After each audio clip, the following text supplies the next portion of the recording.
Safaris promise adventure, wonder, and unforgettable memories. But what happens when that thin line between man and beast disappears? When awe turns to horror? These aren't stories of close calls or lucky escapes. These are the 5 most terrifying deaths caused by lions on safaris, where the king of the jungle reminded everyone why it's still a kingdom ruled by teeth and claws.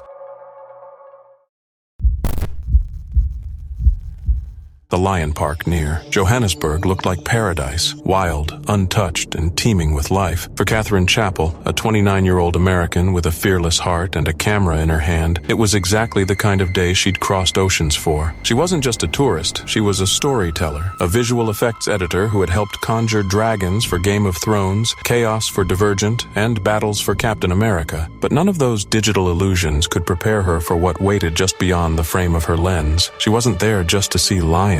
She was there to help save them. A passionate conservationist, Catherine had come to South Africa with a mission to document the fight against poaching and give a voice to the silent vanishing of the wild. She'd arrived early, eager to soak in the beauty of the land before her volunteer work began. This was supposed to be a prelude, a warm-up, a moment of awe before the real work began. Instead, it became her final chapter. The safari vehicle crawled along the dusty track, the air thick with the scent of sun-baked earth and the distant call of wildlife. Catherine leaned forward, camera poised, eyes searching the horizon. Then, movement. From the golden grass, a lioness stepped out, silent, powerful, perfect. Her muscles rippled with each graceful step, her amber eyes unblinking. The rule was simple, repeated at every park gate, printed on every pamphlet. Do not open your windows, but wonder can make you forget. The need to capture the moment can override the instinct to protect it. Catherine rolled hers down. The lioness moved closer, not charging, just watching, calculating. She was near enough now that Catherine could see the rise and fall of her breath. The lens lifted. A shot was framed. Then everything snapped. Without a sound, the lioness lunged. An explosion of motion and raw power. The camera dropped. The world blurred. Jaws clamped down in a flash of teeth and fury. There was no time to scream, no time to recoil, just blood and silence. In the front seat, guide Pierre Pochiter grabbed for the lion, for Catherine, for anything, his hands torn open in the struggle. His heart, already weak, seized under the pressure. He collapsed behind the wheel, pain blooming through his chest as the scene spiraled into chaos. The attack lasted mere seconds, but in those seconds everything changed. By the time help arrived, it was far too late. Catherine lay motionless, her body still,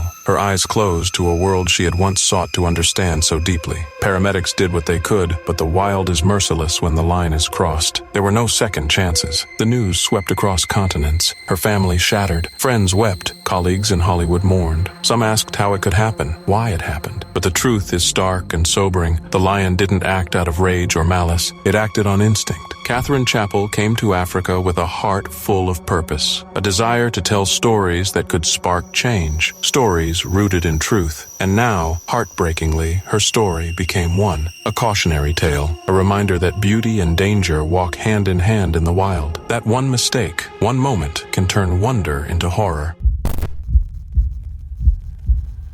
Quinn Swales, a 40-year-old British safari guide with a quiet strength and deep reverence for the wild, that moment came in the silent, sunlit stillness of Zimbabwe's Hwange National Park. Quinn had done this countless times, leading groups on foot, teaching them to read the signs written in the earth and leaves, tracking lions not with fear, but with understanding. He knew these lands like the lines on his palms. He trusted them, and that morning, his tourists followed him through the hush of the savannah, not realizing they were steps away from the edge of something unforgiving. Then it happened. From the tall grass, a blur, a sudden unstoppable force.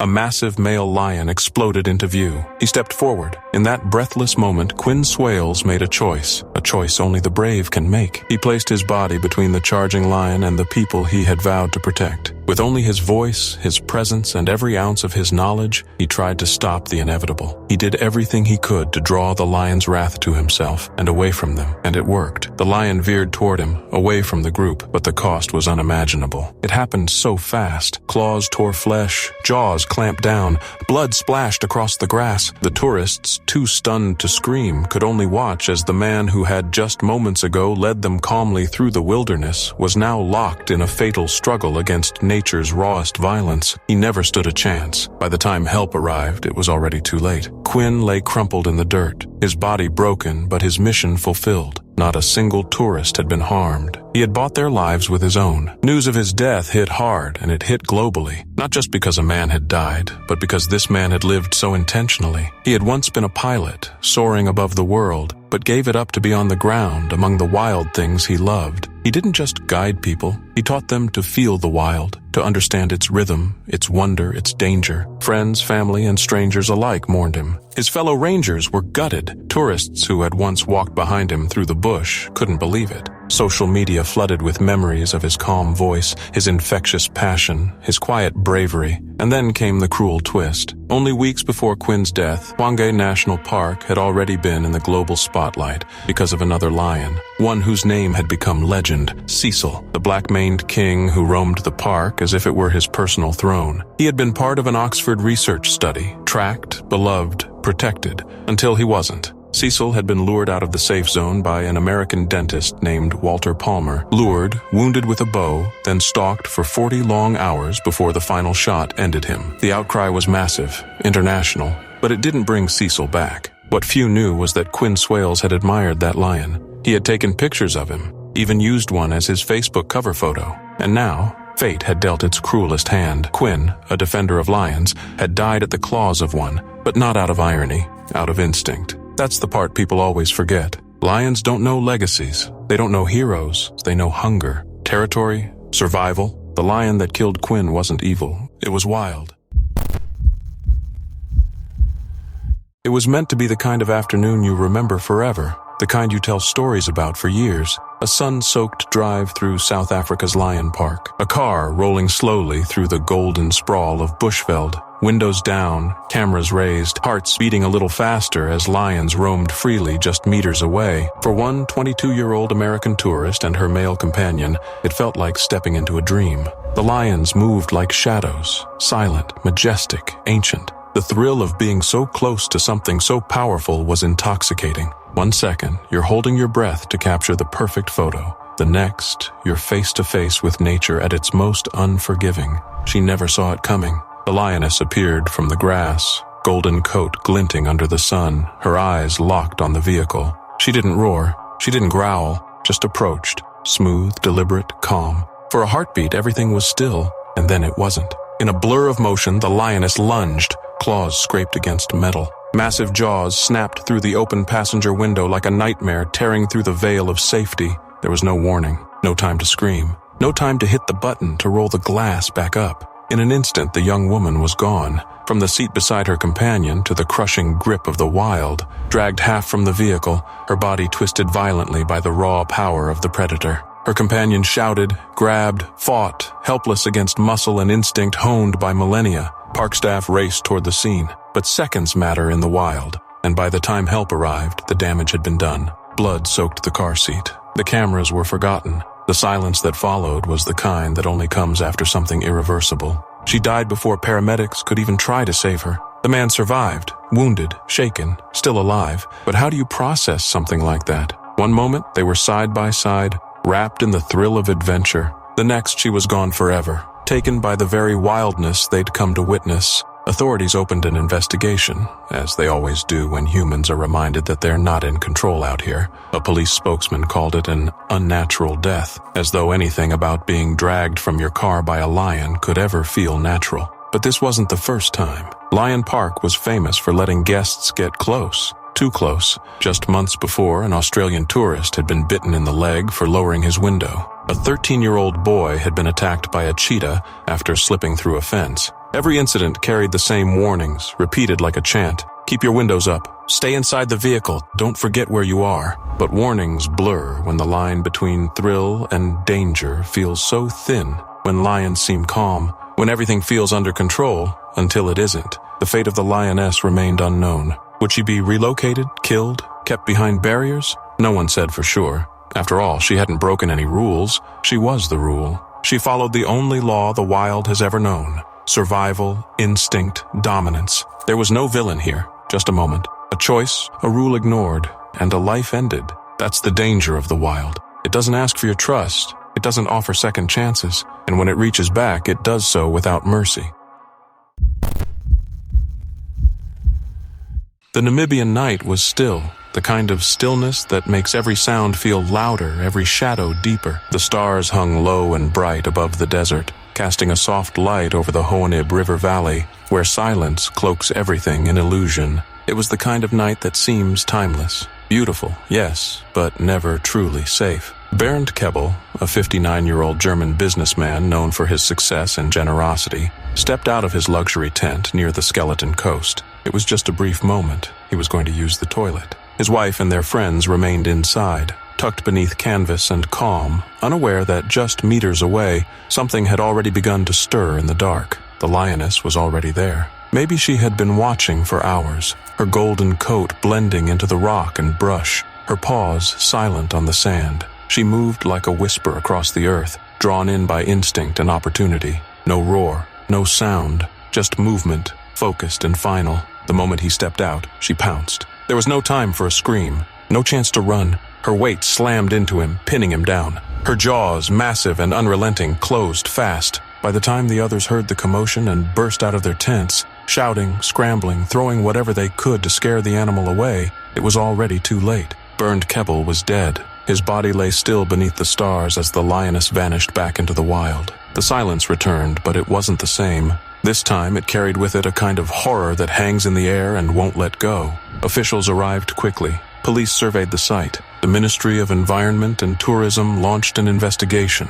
A report was promised, statements were taken, condolences offered, but none of it could rewrite what had just happened. None of it could give that moment back. Bernd wasn't just another tourist. He had once owned Namibia's off-road center, a supplier of expedition gear and safari accessories, and had spent years supporting conservation work. He understood the wild, respected it. He had given to the land that, in the end, took him. And then, just 2 days later, the lioness was found and euthanized. The decision was swift. Authorities deemed her a continuing threat, not just to tourists, but to the surrounding communities. She had crossed the line from wild to dangerous, they said. But had she? Or had she simply done what lions have always done, seized an opportunity in a land that gives them fewer and fewer? In this harsh corner of northwest Namibia, desert-adapted lions are ghosts on the sand. Only around 60 adults remained as of last year, their numbers dwindling with the prey they rely on and the human encroachment they can't avoid. Drought has stolen their food. Roads have carved through their silence. Fear has met them head-on. Bernd Kebbel was a man who believed in nature's raw beauty, who spent his life exploring it, equipping others to do the same. He knew the risks, but no one expects that moment. No one imagines that stepping out under the stars could be their last breath. This wasn't just a tragic accident, it was a collision between the human desire for connection with the wild and the wild's unforgiving reality. Because in places like Hwange, the line between wonder and danger is invisible. And when it's crossed, there are no warnings, only silence, teeth, and what's left behind. In 2018, a 22-year-old woman stepped into the heart of the African wilderness, expecting wonder, never imagining it would end in horror. What began as an innocent visit to a game reserve near Pretoria, South Africa, slowly twisted into something else entirely. She hadn't even planned to be there. She was simply accompanying a friend on an informal visit to a lion sanctuary nestled inside the 200-acre Dinokeng Big 5 Game Reserve. Her friend had arranged to interview the camp's manager. For her, it was just a side trip, a chance to snap a few photos, breathe the wild air, and stand in awe of creatures most people only see on screens. The sanctuary was home to Kevin Richardson, the famed lion whisperer, whose near mystical connection to his lions had captivated the world. She must have felt safe, even inspired. After all, these weren't just wild lions, they were his lions, trained, handled, adored. And on that day, as the sun filtered through the bush and the sky stretched wide and calm, 3 of them were out on a routine walk. Richardson, as always, walked nearby. Nothing seemed out of place, until it was. One of the lionesses spotted an impala, a blur of muscle and bone. The antelope bolted into the open. That single flicker of movement was enough to trigger everything. The lioness charged, ears flat, eyes locked, body alive with instinct. The chase was on. No one realized where she was headed. The impala darted, vanished into the bush. The lioness, completely engulfed in the hunt, gave chase, running full speed through the reserve. 2, maybe 2.5 kilometers, barely minutes for an animal like her. In the madness of pursuit, the boundaries between predator and everything else fell away. And then she saw something. The woman had wandered just outside the fenced area, maybe a few steps too far, maybe just close enough to get a better photo. She never saw the lioness, but the lioness saw her. There was no time to react, no time to shout or run or understand. The lioness lunged, and in an instant the scene transformed, tranquility to terror. The sound of paws on dirt, the weight of 300 pounds of muscle, the crunch of impact. She was knocked down, mauled with staggering force before anyone could blink. Her friend watched in frozen disbelief, unable to move, powerless as teeth met flesh, as claws tore through skin. The lioness wasn't enraged. She wasn't confused. She was still in hunt mode, operating on the oldest instinct written into the bones of predators. It ended quickly, brutally. Blood stained the dust. The woman's body lay twisted and motionless beneath the lioness's heaving chest. The breathless stillness of the African bush returned, but not the kind that brings peace. Paramedics rushed to the scene. Sirens pierced the silence, wheels kicking up red earth. But by the time they reached her, there was nothing left to save. Her injuries were beyond anything medicine could undo. Nick Dahlman, the paramedic spokesman, would later call the scene horrific. Kevin Richardson was shattered. He posted a message filled with grief. "I am devastated. My heart goes out to this young woman's family."